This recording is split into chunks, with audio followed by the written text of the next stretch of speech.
Unstoppable kick-ass confidence. Are you ready? Welcome to the Raw and Unscripted show with Christopher Rausch, where we help you overcome your self-created crap without the self-help fluffy bullshit. Now please welcome our host, Christopher Rausch.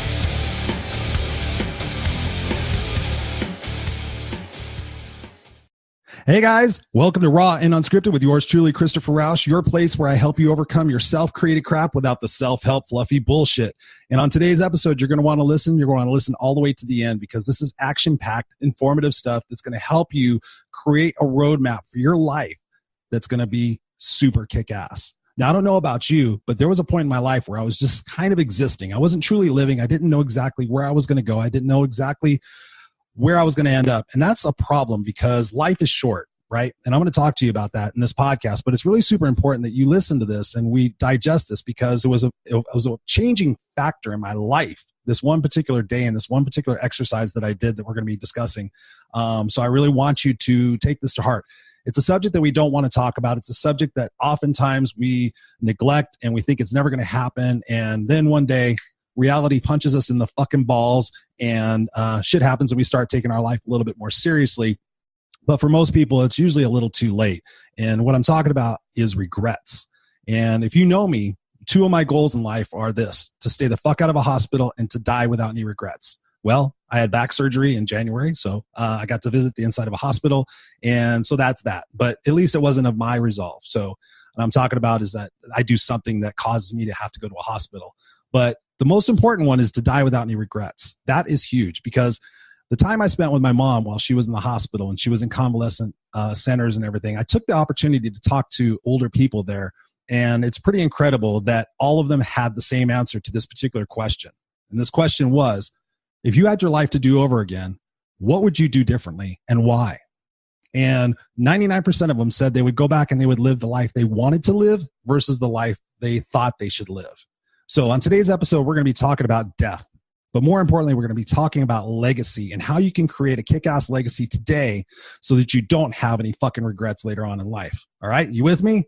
So this is stemming off the last episode where I talked about my story, and I talked more importantly about a guy named Bill who was influential in shaping who you see today, the man you see today, because at that particular point in my life, I didn't have direction. I didn't have a roadmap. I was living day to day, moment to moment, just trying to survive. And what he did for me is that he helped me see that we have to plan for the future. We have to look at those things because inevitably, none of us is going to get out of here alive. Whether one of us dies in 30 minutes, 30 days, 30 years, whatever it might be, we're all going to die.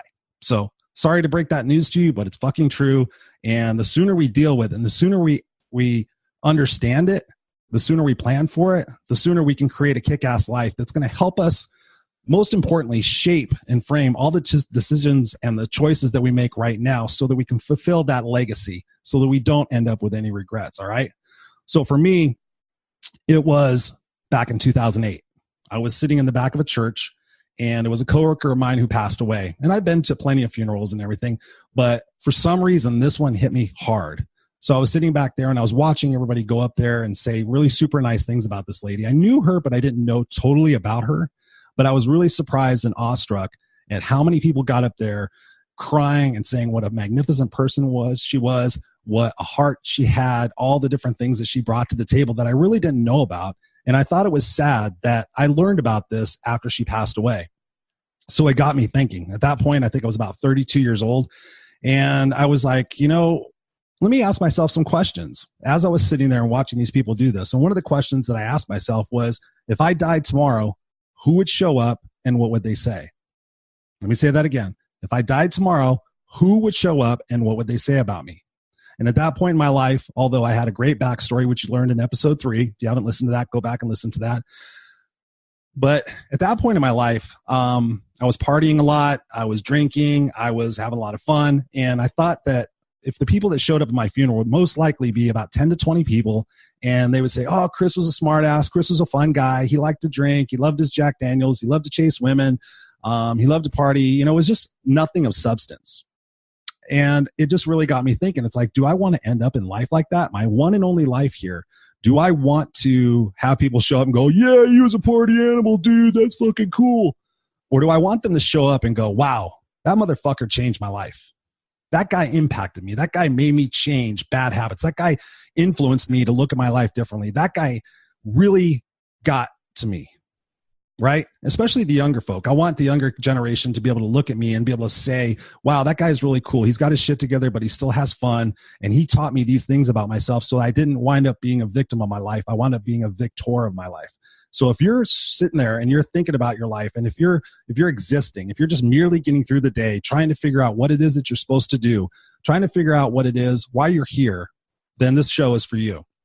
So when I was sitting there, it really got me thinking, and it actually got me kind of sad. So when I was driving home, I thought about it some more, and I thought, okay, what do I want to be remembered for?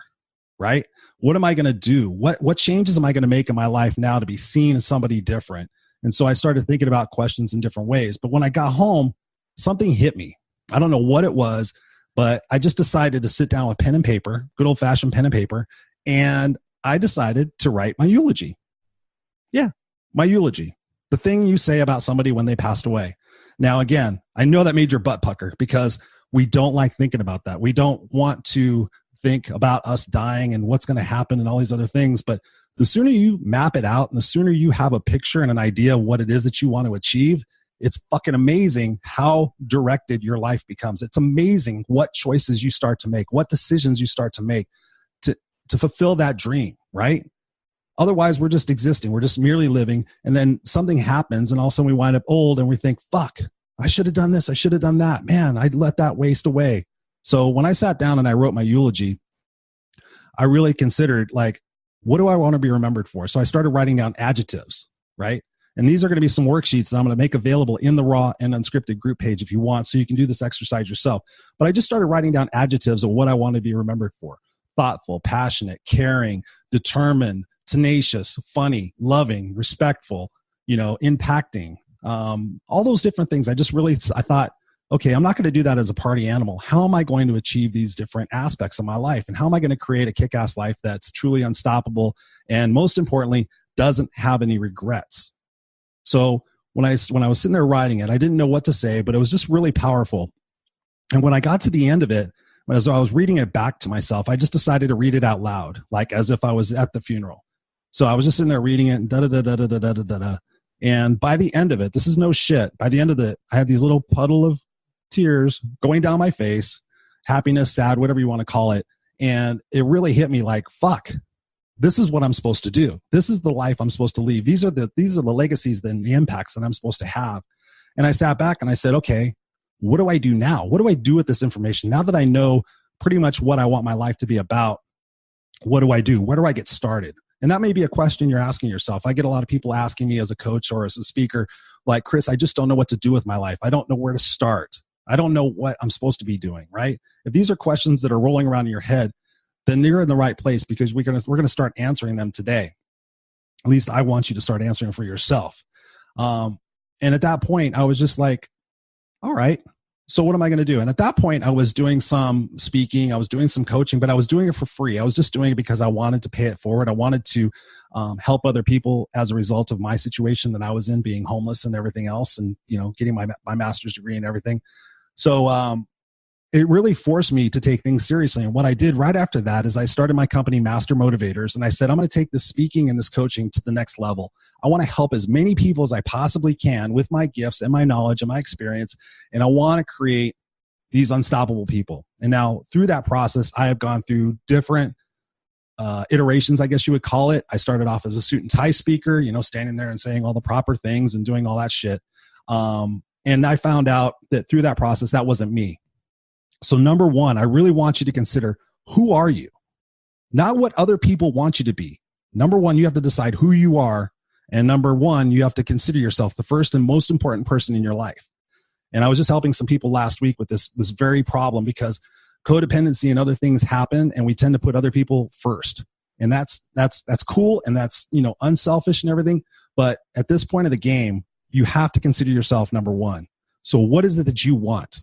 And if you're doing stuff right now that's not going to lend to that picture, that's a result. You have to make some tough decisions and some tough choices.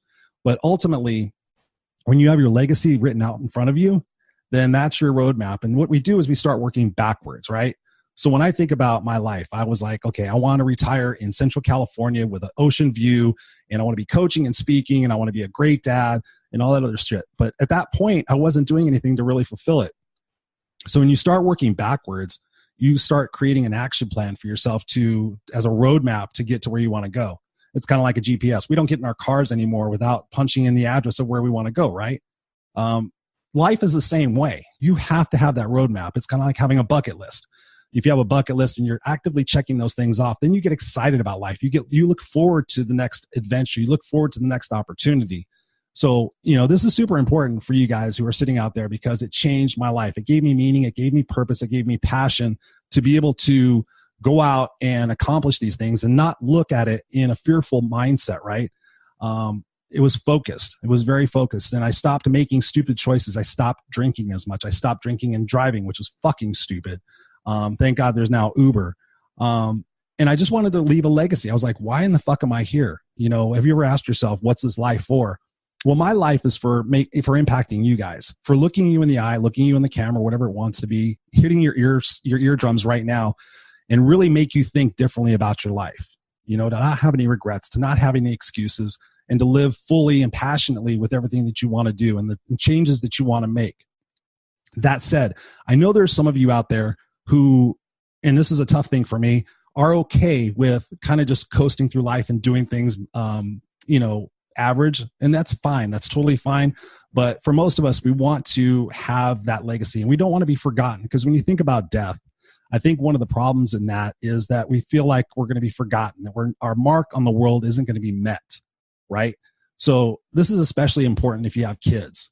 This is a great opportunity for you to take any bad habits that you have, any things that you're not happy with, your marriage, your relationships, your work. This is an opportunity to start fresh and to really hold yourself accountable to achieving that legacy.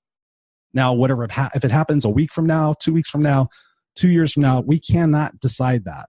But as part of this, I've helped a lot of people through this in my coaching program, is that one of the biggest factors in all of this is how we take care of our health. So first and foremost, when you're thinking about this legacy project, are you healthy right now?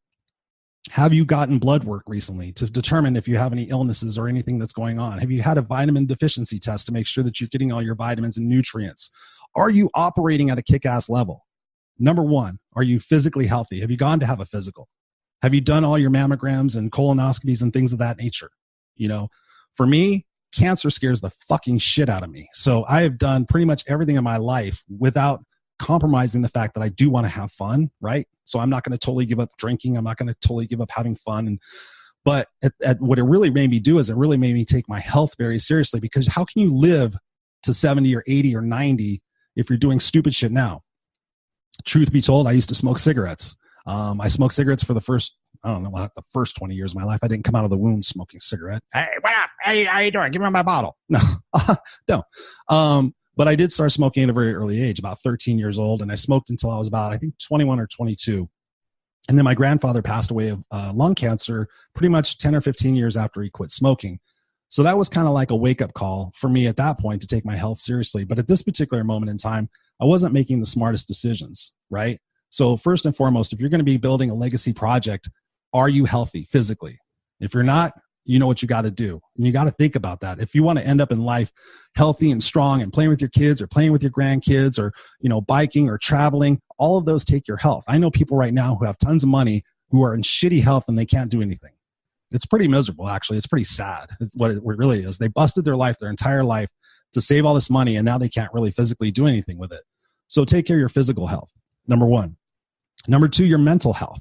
How can you have a kick-ass, unstoppable life full of confidence and fun without any regrets if you're not mentally healthy? If you're going to a job every day that you fucking hate, if you're living with people you hate, if you're driving a car you hate, if you're listening to the news and you're hating and you're hating and you're hating, that is not a kick-ass life. That is a miserable life. And if it's serving you, then that's great. I don't want to disrespect or change anything that you're doing if you like doing that kind of stuff. I know people love the news and they love the negativeness and they love bitching about it, and that's just their thing. That's not my thing. One of the greatest choices I made, and I say choices, one of the greatest decisions I made was to stop watching the news. I used to be a news junkie. I used to be a political junkie. And quite honestly, it was fucking my heart up. It was creating a stress level in myself that was pretty terrible, because what did I want to do? I wanted to go fix it. I wanted to go change it. And that's part of my legacy is standing up for what's right and what's fair and doing those things. So I turned that shit off. And it was tough because I felt like I was burying my head in the sand. But realistically, somebody's going to tell me if something's going on, right? And now we have news alerts on our phone and whatnot. But that was for my mental health, because I was going fucking crazy. I was like, oh my God, did you see that? And this person's doing this. And then politics. What does it do for you? What does it do? What outcome, what result are you getting from that time that you're spending watching that shitty shit that's all fucking bullshit? What are you getting out of that? What are you getting out of watching, a marathon of a certain TV show? What are you getting out of watching 16 hours of basketball? Think about that. Obviously, watching some stuff for mental health and for fun, that's good. But when you think about things that you're doing that pisses you off, that's part of this process, is that you have to look at those things and get rid of them out of your life. And that means you have to take action. But as you do that, as you make those choices and those decisions, something happens inside of your system. You start sitting up taller. You start feeling better. You start being more confident. You start having those conversations, and you start visualizing in your mind the outcomes, because now you have a roadmap. You have a destiny that you want to achieve. And if you ask yourself, very important question. This is super important. So write this down. This is a question that's really changing my life right now. Is this, whatever it is that you're about to do, is this getting me closer or further from my stated goals? Is this getting me closer or further from my stated goals? And if you answer yes or no and you're honest, that is the beginning of your new confidence, right? Because if I'm sitting there thinking, okay, I want to be super healthy by Hawaii in August, and if I sit there and look at that bottle of Jack Daniels and I go, are 3 of these going to get me closer or further from the fact that I want to be able to take my shirt off and not be embarrassed? No, those aren't getting me closer. It's a short-term gratification versus a long-term result. So by creating your legacy and creating your eulogy, you have that visual representation of what you want to be. So in those moments where you're thinking about short-term gratification, you can stop yourself and say, no, that's not part of the big picture. That's okay for right now. And if you are doing things, obviously reward yourself. I'm not saying not having any fun, because I'm all about that. If I get hit by a truck tomorrow, I'd be pissed if I stopped drinking today, right? Life is to be lived, and it's supposed to be balanced. And I know we hear that word a lot, balanced, but what does it really mean? So in those situations where you're like making a choice, ask yourself, is this getting me closer or further from my stated goals? That's super important. So physical health, mental health, and most importantly is just living congruently. One of the things I've found is that if I say something or I teach something, especially when I'm doing these podcasts or doing videos, I have to be congruent. I have to take my own advice, because if I don't, there's something that happens in my heart and my soul that just kind of goes, you're a liar, Chris. You're full of shit, Chris. What are you saying? And that's the problem I have with a lot of the personal development people these days, is that they are doing that shit. And I've seen them. I met them. I know what they're like off stage. It's pretty disrespectful to the what they're trying to do. They're just trying to make money, but they're also trying to help people. But congruency, that is super important. When you're able to say, listen, you know what, my end goal is to be happy and healthy and playing with my grandchildren and living in this place and traveling, or, having this side business or doing whatever it is. That really helps you make those important choices and those decisions in those moments that don't wind up being regrets later on. It's super, super important. And one of the things also that I'm going to share with you that really helped me, as I'm all about changing perspective, right? I want to change your perspective about your past, your present, and your future. And I'm constantly looking for ways to change my perspective, because it's work. It's not fucking easy. Even for me, Mr. Motivator, Mr. Master Motivator, and Mr. Kickass and all this other stuff, I have to work at it constantly. I have to keep myself on check. Truth be told, I'm not feeling very well today. I'm pretty tired. I'm pretty sick. I'm pretty frustrated, but I'm bringing it because this is what I'm meant to do. I'm going to watch this afterwards, and I'm going to listen to the words that I say, because I know it's super important. So when I say these things, I say them to me too.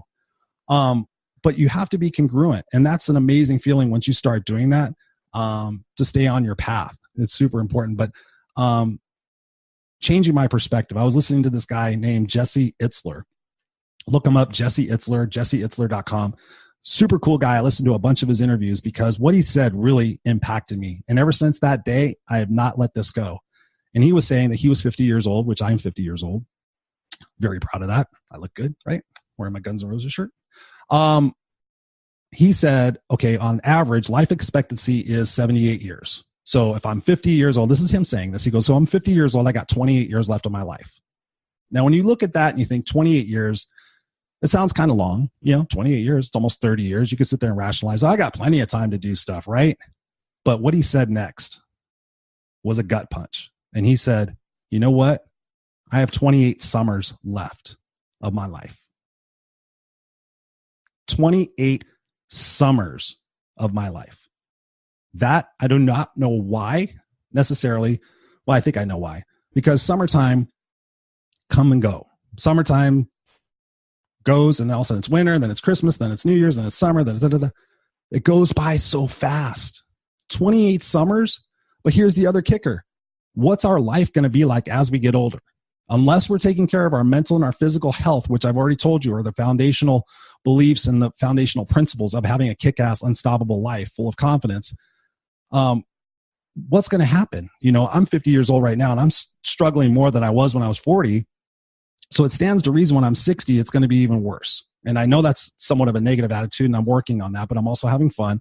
But the reality of life is that we kind of have this bell curve. We kind of go, ooh, life is great, life is great, life is great. And then we get to the pinnacle, and we're like in the best shape of our life. Everything's going great, but it's just part of life. It's part of the journey that we're going to get older and things are going to start hurting more, and we're going to have less ability to do things. So when he was saying 28 summers, he says, and he's like an endurance athlete and everything.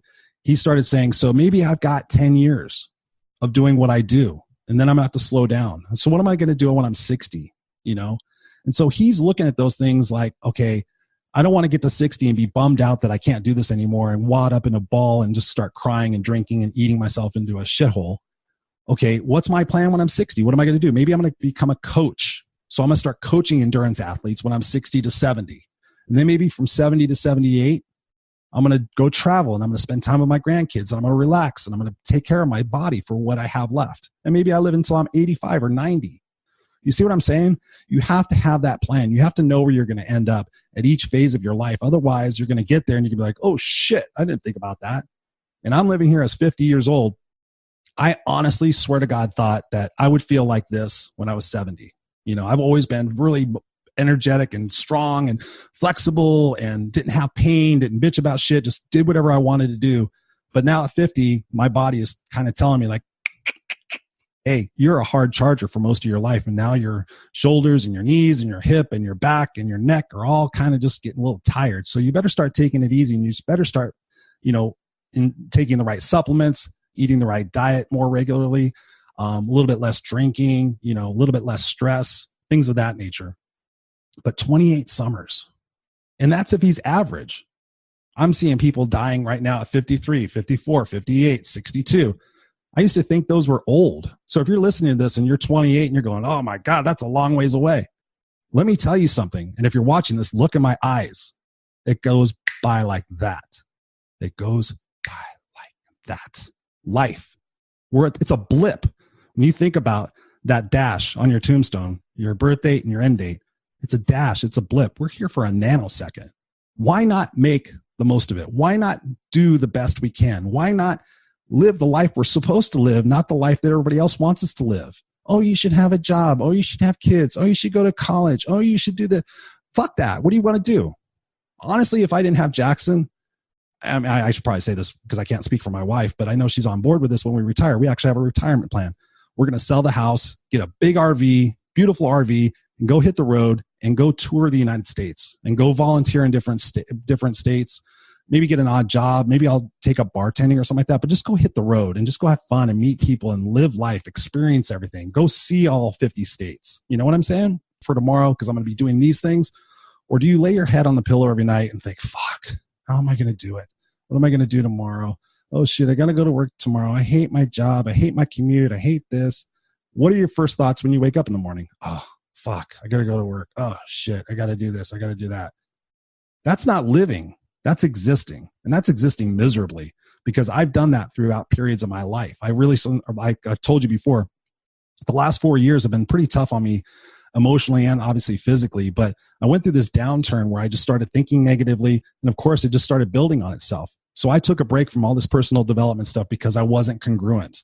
I couldn't come up here and get on the microphone and get in front of the camera and say, oh, this is what you should be doing. You should be doing that. I mean, I've got the answers. I know fucking what to do. It's a no-brainer. I've got it. I've got lots of experience doing it, but I wasn't following my own advice.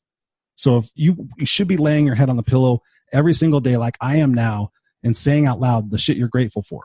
I'm grateful for my health is number one. I'm grateful for the health of my family, because without that, all the extraneous bullshit wouldn't fucking matter. Just go to a children's ward at a cancer hospital and you'll get a rude awakening. You'll get your perspective changed.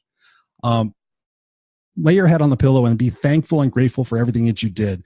Feel like you accomplished something for your future. Feel like you accomplished something for yourself. I call it the 1% rule. You guys have probably heard me talk about that in the last couple of podcasts. 1% every day. Just take one thing, not 12 things. Don't look at the overall enormity of a situation about changing your health or whatever it might be. Just one thing. Hey, today I didn't have as much sugar. Hey, today I ate a salad. Hey, today I went for a 10-minute walk. And tomorrow I'm going to go for a 12-minute walk. And then the next day I'm going to go for a 15-minute walk. And the next day I'm going to go for a 30-minute walk. 1% every day is like compound interest in the bank, right? It builds on itself. And you get this endorphin release. You get this oxytocin release. You get this feeling of what? Confidence. Yeah. You get this confidence that you can do it, because when we look at the big goal, oh my God, it's going to take forever. And it's going to be such a pain in the ass. I'm going to have to sweat and I'm going to have to try and I'm going to have to do all these things. That's beautiful. That's what this life is for. God's honest truth. I used to think that life was supposed to get easier as we got older, and it doesn't. I'm really coming to that realization right now, and I'm glad I'm coming to it now. Life is not going to get easier. You think that you go to the job, you go to school, you make a good living, and then you're going to retire and you're going to, kick your feet up. But the truth of the matter is that we're living longer. We have to keep our jobs. We have to keep income coming in. We have to stay healthier, all these different things. It does not get easier. It will not get easier. It's only going to get harder. So the sooner you start bucking up that confidence and you start building up that belief and that resistance and that resilience, that true unstoppable fucking confidence that I talk about, you're going to look forward to those opportunities. You're going to look forward to being 60 years old and riding 26 miles on a bike, right? You're going to look forward to going for those walks with your family. You're going to look forward to sharing your experiences with everybody else. But like I said before, if you're a parent, a mom, dad, grandparent, whatever, family member even, lead by example. Set the example. That pisses me off so much when parents aren't taking care of themselves and they're telling their kids all these things that they should do. Oh, you should do this and you should do this and you should do this. My mom used to be famous for saying, do as I say, not as I do. Do as I say, not as I do. And she used to get mad at me because as a little boy, I used to beg her not to smoke cigarettes. Beg her, Mom, please stop smoking. Please stop smoking. Even when I got older, Mom, stop smoking. It's fucking bad for you. You get lung cancer. Don't tell me what to do. This is my body. This is my life. Taking a hit off her cigarette through her throat. Almost, literally. I had to hold her cigarette for the last few days of her life, which pissed me off to no end. But she used to tell me it was none of my business. Guess who was with her for the last 2 years of her life as she died? She got lung cancer, got a leg amputation, couldn't breathe, couldn't move. And I was still holding her cigarette for her. It wasn't until about a month before she passed away where she decided that that was the wrong choice to make, that she should have quit cigarettes because now she was dying. She wasn't going to achieve that legacy. She wasn't going to achieve all the things that she wanted to do because she made the wrong decisions. She didn't think about the end. She didn't think about where she wanted to end up. She was just constantly going through the day-to-day stuff, probably like you are, probably like I was. When I look back on my 30s or my 40s, in some respects, I can get really pissed off. I've done a lot and I've accomplished a lot and I'm pretty hard on myself. But when I look back, I get frustrated. It's like, fuck, what did I do for those 2 years? Right? And I'm sure you guys have done that. But now I'm really, really on the ball about what I want to accomplish and how I want to accomplish it and what legacy I want to live. I want my son, if I died tomorrow, he would find these podcasts, he would find these videos, he would find these blogs, and he would be like, man, my dad was cool. He was fucking still doing it. He was rocking it right up until the end. That's what I want to leave. I want to set the example for my son so that he doesn't look at me one day and go, Dad, you tell me to follow my dreams, but what about this? And what about that? And what about that book over there you said you were going to finish writing? Be the example for your kids. Be the example for your friends. You're like the 5 people you're around the most. So when you really take a look, and I think I've told you guys about this exercise before, but it's super simple. Take out a piece of paper and write the 5 people you're around the most. And right next to them, write positive or negative. That's it. Positive or negative. And if they're negative, got to go. Not saying they have to get out of your life completely, but find somebody else in that spot. Find somebody else who's doing and living the life that you want, who are making the decisions that you should be making, that you want to make, but you just don't have that confidence. When you get around the right people, whether it's an accountability partner, a friend, a coach, a mentor, whatever it might be, a therapist, maybe, I don't know. Something great starts to happen because you start living at a higher level and you start looking back and you go, fuck, I didn't know it was this hard. That's all I had to do. But again, life is going to be tough. Life is, but the results and the rewards when you do that, you go through those experiences are amazing. The feeling of accomplishment at the end of the day, when I think about tonight, when I go to bed and I'm like, I recorded a podcast, I finished writing a blog, I spent time with my son, we went for a walk, I drank lots of water, I'm going to be happy. I'm going to be happy and proud of what I accomplished. And that's what I want for you. So the point of this is really sit down and write your legacy, write down your eulogy. And if you guys are interested, Shane will probably put the link to the Raw and Unscripted group that we have on Facebook. The community's growing. It's amazing. The people in there are so fucking awesome. We're in this together. I'm not preaching and saying that I've got it all figured out by any stretch. I am being super transparent and super authentic with you guys because that's really this chapter of my personal development story is I just want to be real and raw. That's why I'm doing Raw and Unscripted. It's no fucking bullshit. This is why I'm doing it because I just want to be real. I'm having a bad day today. I'm frustrated. I'm tired. I feel like I'm like 1,000,000 degrees right now. But I know my passion and my heart is to communicate this out to you and share this with you because we're in this world together. And again, my legacy is going to be the fact that I made an impact in the world. And as a matter of fact, I want to read you my eulogy. Yes, ladies and gentlemen, please bear with me. Okay, I'll put my glasses on here. Ready, set, go. Christopher Rausch was a loving husband and father, as well as a tremendous friend who always strived to better himself, not only for his own gain, but also to set the example for others. His presence in our lives is evident by how much better we are today as a result of his positive, kick-ass attitude. His sarcastic and witty humor brought smiles to our face because often what was funny was also very true. Wink. He lived a life that began as a struggle to survive, but persevered to become extraordinarily happy and successful. He taught and showed us to believe in ourselves even when no one else does. Congruency. Hello. Christopher's love of music carried him through the hardest of times, but also was a part of his soul. Whether his fondness of Bon Jovi or his passion for the blues, he always had music somewhere near him. I have tattoos of music all over me. Well, not all over me. And this carried over with his collection of musical instruments. He always had a goal to play every one of them with a degree of confidence and ability before he passed, and he achieved that goal. That's something I'm working on. One of his big dreams in life was to cross the United States in the family motorhome, and he achieved that. That's something I was just telling you. And I wrote this back in 2008, I think. He was also successful in getting his prized 1969 Dodge Charger featured in a car magazine. As Christopher grew older, he never stopped exercising and staying healthy. However, he always loved his Jack Daniels and attributes his long life to the preservation factor contained in whiskey. See, still having fun. Christopher's proudest moments were when he got married to his loving wife, Barbara, and when his son, Elvis Bon Jovi, was born, the day he purchased his own home and the first paying client to his master motivators, my business. And of course, no one could forget, and Chris wouldn't let you, was the time he was featured on as a guest on the Oprah Winfrey Show. When I wrote this, I figured success is pretty evident when you get on Oprah's show or something like that. Lastly, he wanted to leave the world a better place for having been part of it, and he succeeded. Christopher's legacy will surely live on for many decades to come. His book series, 69 Tips for Living a Kick-Ass Life, which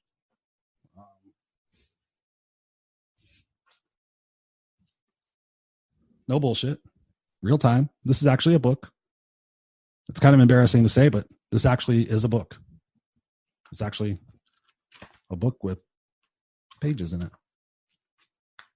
Yeah, it's a book I wrote, probably 6 years ago. Still not published, still not done, but going to be done.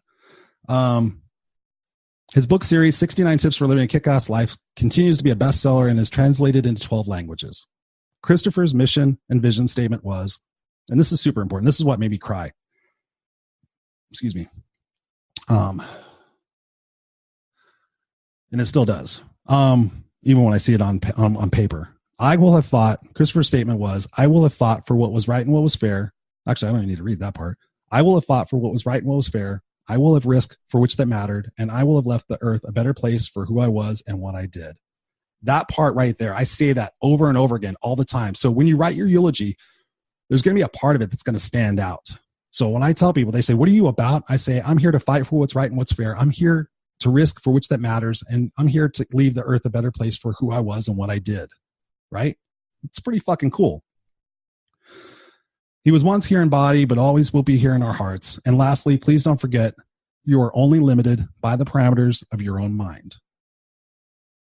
So, pretty kick-ass, right? That's a pretty fucking awesome legacy. I'm very proud of that. And when and as I achieve that, listen to the language, when and as I achieve that, I can lay my head down when it's time for me to go and look back and think, fuck, that's awesome. I did it. I didn't have to just merely exist. I didn't have to just get by. I won't look back like those people in the old folks home. The one lady playing the giant jigsaw puzzle, putting the giant jigsaw puzzle together. I sat there and wondered, how did you get here? What was your life like? You were young, you were vibrant, and now you're here doing a big puzzle, right?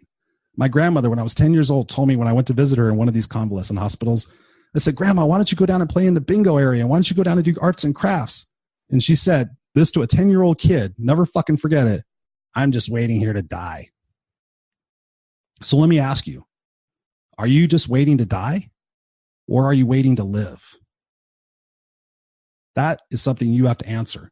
And I really hope you take this episode to heart. And I really hope you listen to it again and again. And I really hope that you share it because there are people out in the world that need to hear this. And I'm not saying that from an egotistical standpoint. I'm saying this because life is going to pass us by.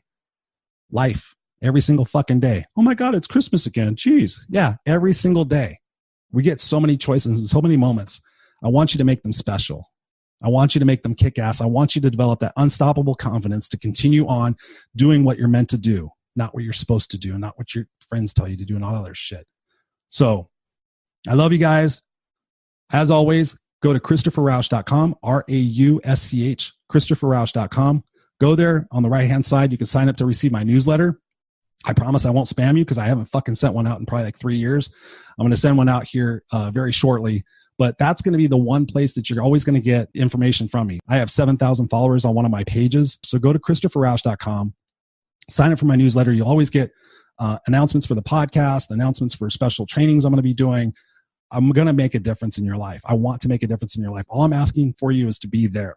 And then also we have the Raw and Unscripted Facebook group, which I'm sure will be in the show notes for this particular podcast. Go there, connect with us on a daily basis. We're there talking and healing each other and helping one another out. You guys are helping me.